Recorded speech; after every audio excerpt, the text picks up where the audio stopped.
Hai cuan-cuan people, di video Crypto News sebelumnya gue membahas mengenai Solana yang meluncurkan smartphone Android yang bernama Saga. Di salah satu pembahasannya gue juga membahas sedikit tentang Solana kan? Nah, kali ini gue bakal membahas Solana secara penuh. Mulai dari definisi, sejarah, cara kerja, dan apa yang bisa dilakukan dengan Solana. So let's check the Solana Project Overview session today.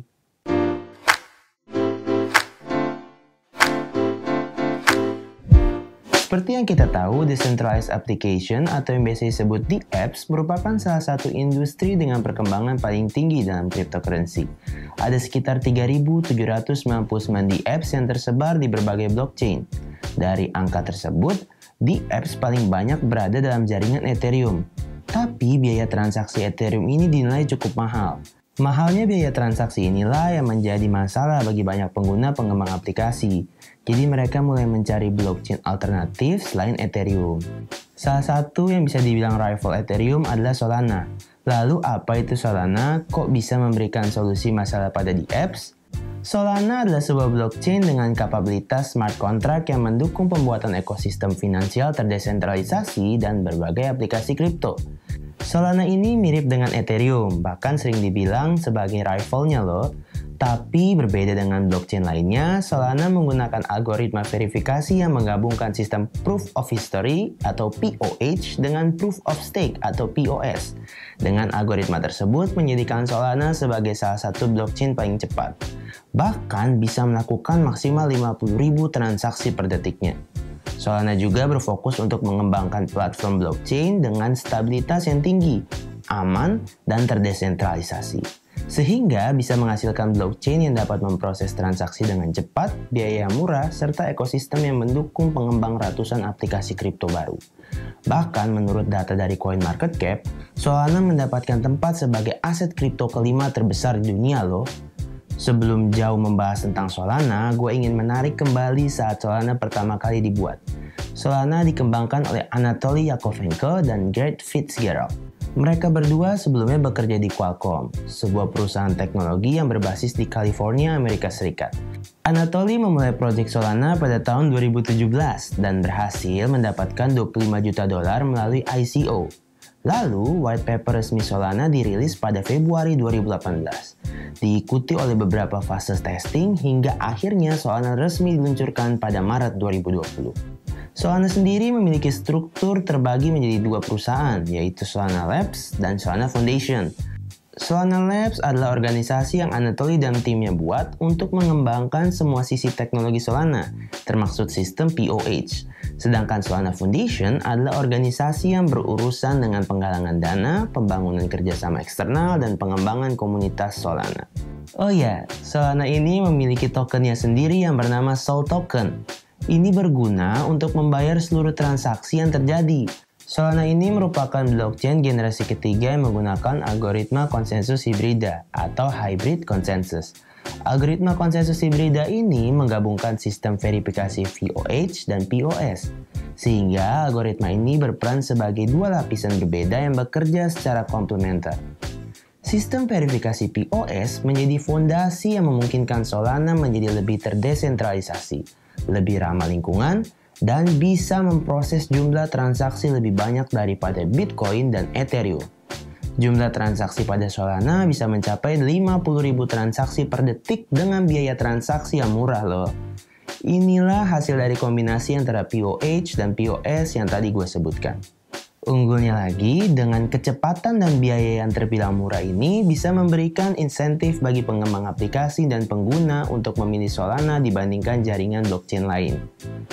Algoritma verifikasi Proof of History ini merupakan sebuah algoritma yang Solana buat untuk mengatasi masalah trilema yang sering dihadapi blockchain. Masalah tersebut adalah skalabilitas, keamanan, dan kecepatan. Algoritma POH dalam Solana pada dasarnya memberikan stempel waktu atau timestamp pada setiap transaksi yang diproses lapisan POS. Jadi, mulai dari awal transaksi terjadi, kapan diproses, dan kapan ia selesai diverifikasi akan tercatat di algoritma POH ini. Dan bagusnya lagi, seluruh pencatatan ini tidak membutuhkan daya komputasi tambahan karena semuanya sudah dilakukan oleh algoritma POH. Sebuah algoritma yang sangat menguntungkan dalam Solana, bukan? Selain itu, inovasi Solana lainnya adalah Tower BFT yang merupakan kepanjangan dari Byzantine Fault Tolerance. Inovasi ini berperan sebagai jam global yang memastikan sinkronisasi waktu dari semua transaksi yang diproses oleh lapisan POH.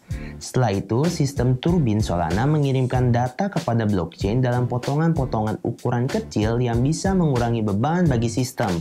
Nah, dalam lapisan POS, Solana memiliki protokol Gulfstream untuk mengurangi durasi verifikasi transaksi. Terakhir, mesin pemrosesan transaksi yang disebut Civil memungkinkan Solana melaksanakan kontrak interaksi smart contract secara bersamaan. Semua teknologi dan inovasi ini menjadikan Solana sebagai salah satu jaringan blockchain baru yang sering disebut Ethereum Killer, karena memiliki banyak kelebihan dibandingkan Ethereum. Bagaimana tidak, Solana memiliki kelebihan yang meliputi kecepatan transaksi dan biaya murah. Ekosistem NFT yang populer dengan diikuti banyak komunitas berkembang dan ramah lingkungan yang menggunakan jaringan Proof of Stake. Selain kelebihan yang gue sebutin tadi, banyak hal yang bisa pengguna lakukan dengan Solana loh. Seperti ekosistem marketplace NFT, pada jaringan Solana juga memiliki komunitas NFT yang sangat hidup dan terus berkembang. Hal ini menarik berbagai komunitas seniman NFT dunia karena memiliki biaya transaksi yang murah dan kecepatan transaksinya yang tinggi. Dua proyek NFT paling awal yang bertahan hingga sekarang pada Solana yaitu SMB atau Solana Monkey Business dan DAA atau Dijon Apps Academy. Kedua proyek ini terus mendapatkan perhatian komunitas kripto dan memiliki NFT yang harganya bisa mencapai ratusan Sol.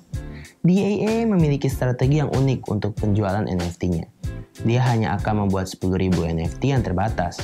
Hal ini menciptakan eksklusif terhadap NFT milik DAA dan membuatnya sangat langka. Strategi ini memainkan mental kolektor untuk terus mencari dan menunggu DAA untuk peluncuran NFT-nya. Pada September 2021, blockchain Moonrock Capital membeli salah satu NFT dari DAA seharga 5.980 Sol atau senilai 1,1 juta dolar. Kejadian seperti inilah yang bisa menunjukkan kekuatan industri dari komunitas NFT di Solana yang terus berkembang. Sebuah strategi yang bagus ya.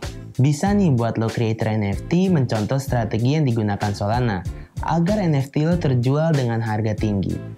Hal yang bisa lo lakukan dengan Solana yang kedua adalah dApps. Hal ini bisa dilakukan karena seperti yang kita tahu, Solana merupakan salah satu jaringan blockchain dengan ekosistem dApps paling besar setelah Ethereum. Ekosistem Solana meliputi banyak aplikasi DeFi, NFT, game, dan juga aplikasi inovatif seperti Audius. Aplikasi DeFi populer di Solana salah satunya adalah Solon, yaitu sebuah dApps untuk meminjam dan memberikan pinjaman yang mirip dengan AAVA. Selain itu, aplikasi Saber adalah aplikasi AMM seperti Compound yang memungkinkan terjadinya pertukaran stablecoin. Oh iya, Audius merupakan proyek paling inovatif dalam ekosistem Solana. Audius adalah aplikasi streaming musik terdesentralisasi yang pertama. Dalam sistemnya, Audius berusaha untuk menghilangkan pihak ketiga yang merugikan musisi dengan mengambil keuntungan presentasi yang besar. Tapi saat ini Audius masih berada pada tahap perkembangannya. Dalam roadmap-nya, Audius nantinya akan memberikan bayaran berupa stablecoin kepada musisi dan juga memberikan kesempatan bagi para fansnya untuk berinteraksi langsung dengan musisi tersebut. Selain itu, dengan Solana lo juga bisa melakukan staking karena memanfaatkan sistem Proof of Stake. Kalau lo melakukan staking pada Solana, lo akan mendapatkan pendapatan pasif hanya dengan mendepositkan aset lo. Menurut Staking Rewards, lo akan mendapatkan bunga sekitar 5-7% saat melakukan staking. Tetapi tergantung kepada validator yang kamu pilih. Lalu bagaimana sih cara staking dengan Solana? Lo hanya perlu memindahkan aset lo ke dalam dompet atau situs yang menyediakan layanan staking Solana dan kemudian memilih jangka waktu untuk mendebitkan aset lo. Lo juga perlu berhati-hati memilih layanan validator di mana lo akan menyimpan dana. Karena akan berimbas ke validator jika gagal memverifikasi transaksi atau memiliki niat kriminal.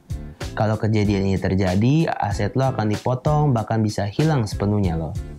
Seperti yang kita tahu, tahun 2021 adalah masa gemilang Solana. Sejak September sampai awal Desember, Sol mengalami kenaikan drastis hingga 11.000%, yang harganya mencapai sekitar 250 juta dolar. Kenaikan ini mengikuti popularitas Solana sebagai ekosistem blockchain alternatif dari Ethereum yang memiliki biaya transaksi tinggi. Ya, seperti yang tadi sudah gue bilang, Solana memiliki biaya yang lebih rendah dari Ethereum kan? Selain itu, salah satu hal yang memperkuat Solana di antara ekosistem blockchain lainnya adalah pilihan DApps yang dibangun di atasnya. Berbagai aplikasi jaringan blockchain Ethereum pun mulai membangun interoperabilitas dari kompatibilitas dengan Solana. Hal ini adalah langkah yang sangat penting karena semakin banyak pengguna memiliki akses terhadap Solana. Di sisi lain, lo juga harus tahu kalau popularitas dari pertumbuhan komunitas NFT sangat berpengaruh besar terhadap pertumbuhan jaringan Solana sendiri. Karena apabila adopsi dan apresiasi terhadap NFT terus meningkat, akan menjadi berita baik bagi Solana karena komunitas NFT-nya semakin menguat. Tapi Solana pun memiliki suatu kekhawatiran tentang jaringannya. Kekhawatiran tersebut adalah isu terdesentralisasi. Saat ini hanya ada sekitar 1.000 validator yang menjalankan blockchain Solana. Jadi, angka tersebut tergolong sangat kecil bagi ekosistem dengan nilai 12 miliar dolar. Takutnya nanti akan menyerang keamanan dari jaringan tersebut. Selain masalah isu itu, masalah lain yang harus dihadapi adalah downline yang beberapa kali terjadi pada Solana. Kejadian yang paling baru adalah server Solana dilaporkan mati pada 10 Desember 2021. Beberapa masalah lain juga muncul, sehingga menimbulkan kekhawatiran dari kelanjutan jaringan Solana dalam beberapa tahun ke depan. Maka dari itu, lo harus tetap mempertimbangkan hal-hal yang gue sebutkan tadi ya, sebelum memutuskan berinvestasi kepada Solana. Kalau lo tertarik untuk berinvestasi dengan token Sol, lo bisa membelinya di beberapa aplikasi jual beli kripto. Dan jangan lupa untuk membaca secara teliti term and condition-nya untuk memastikan aplikasi tersebut aman. Ikuti terus konten-konten dari CCN Indonesia untuk mendapatkan informasi seputar dunia cryptocurrency. Subscribe channel YouTube CCN Indonesia, juga nyalakan loncengnya agar tidak ketinggalan informasi baru dari gue. Segini dulu pembahasan mengenai Solana, sampai ketemu di video kita selanjutnya. Bye-bye cuan-cuan people!